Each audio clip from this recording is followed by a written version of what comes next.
ஆண்டவராகிய இயேசு கிறிஸ்துவின் நாமத்தினாலே இந்த காலை பொழுதிலே கரிஷ்மா மிஷன் சார்பில் உங்களை வாழ்த்துகிறேன்.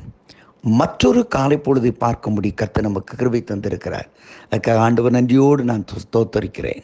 இன்றைக்கு நான் உங்களோடு பகிர்ந்து கொள்ள விரும்புகிற ஆண்டுடைய வார்த்தை ஏசாயா 41 அதிகாரம் 12 வசனத்தை முன்வைக்கிறேன். ஏசாயா 41:12 வேத வசனம் சொல்கிறது, உன்னோடு போராடினவர்களை தேடியும் காணாதிருப்பாய், உன்னோடு போராடினவர்களை தேடியும் காணாதிருப்பாய். அற்புதமான ஒரு வார்த்தையை காலையிலே ஆண்டவர் உங்களுக்கு கொடுக்கிறார் பாருங்க. வாழ்க்கையில் சில காரியங்களை போராடி கொண்டு இருப்பாங்க. எனக்கு தான் உரிமை, எனக்கு தான்.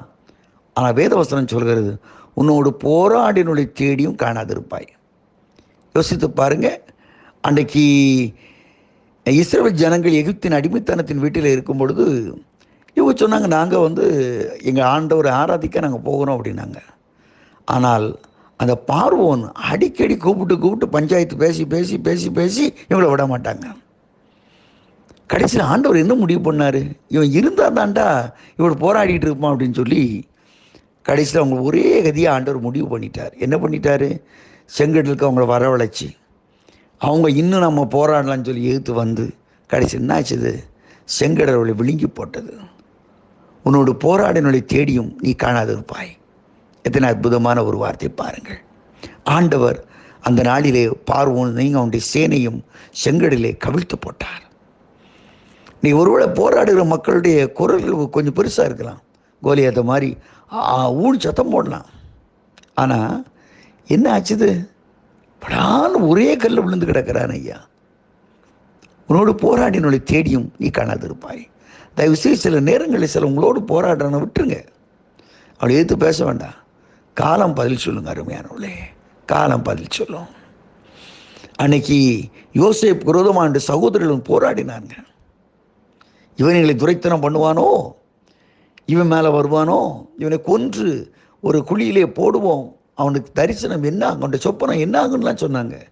குழியிலே போட்டாங்க, எடுத்து எகிப்தியனுக்கு விற்றாங்க. அவங்க நினைச்சாங்க இதோட சாப்டர் க்ளோஸ். ஆனால் ஒரு நாள் திடீர்னு சொல்லி யோசேப்பு கண்ணை திறந்து பார்க்குறான், அரண்மனை உட்கார்ந்து இருக்கிறான். அவன் காலுக்கு கீழே அவனுடைய சகோதரர் அவ்வளோ படுத்து கிடக்குறாங்க. சாஷ்டகமாக எழுந்து கூப்பிடுறாங்க. இதாங்க வாழ்க்கை. தேவனால் அவங்க சூழ்நிலைகளை மாற்ற முடியும். யார் உனக்கு விரோதமாக இருக்கா அவள் உன் பட்சத்தில் வரும்படி கர்த்தர் கிருபை செய்வார். அவரால் கூடாத காரியம் ஒன்றுமே இல்லை. நீ காலையில் கலக்கத்தோடு நீ ஆரம்பிச்சிருக்கியா, ஐயா நான் வேலை செய்கிற இடத்துல அல்லது நான் வாழ்கிற வாழ்க்கையில் என் குடும்ப சூழ்நிலைகளை சில போராட்டங்கள் வந்து கொண்டே இருக்கிறது. எனக்கு போராடுங்க, தேவையில்லாமல் சண்டை போட்டுக்கிட்டே இருக்கிறாங்க. கவலைப்படாதீங்க. அன்னைக்கு ஈசாக்க துரத்துனாங்க. அவன் கஷ்டப்பட்டு வெட்ட அதை தூத்து போடுறாங்க. அது கிடையாது, போன்னு சொல்லி.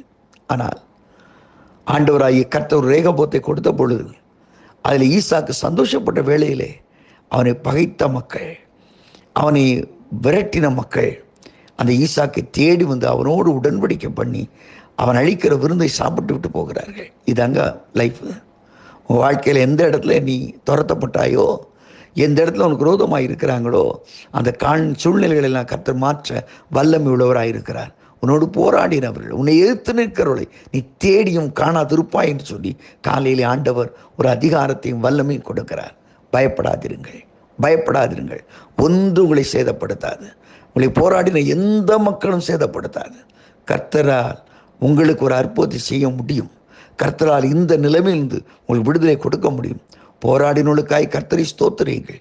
எரியோ கோட்டை விழுந்தது போல எல்லா எதிர்ப்புகளும் தரைமட்டமாகி கர்த்தர் ஒரு அற்புதத்தை உங்களை செய்வார்.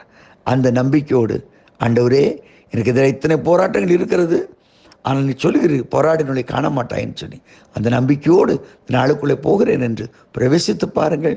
கர்த்தர் உங்களுக்காக அற்புதங்களை செய்வார், ஆசீர்வதிப்பார். ஆமேன்.